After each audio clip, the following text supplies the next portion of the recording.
ഇപ്പൊ കുറച്ചു ദിവസം ആയില്ലേ, ഇനിയിപ്പൊ റോബർട്ടേട്ടെ തിരിച്ചു വരൂ. അവൻ വരുമല്ലോ ഒന്നും എനിക്കറിയില്ല, പക്ഷെ അവര് മൂന്നുപേരും ഒന്നിച്ച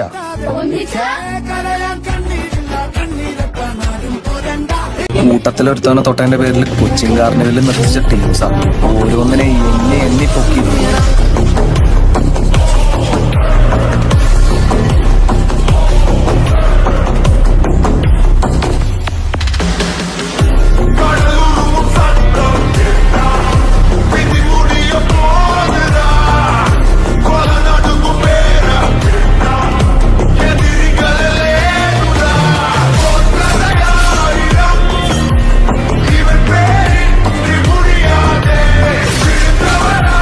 This is Brazil.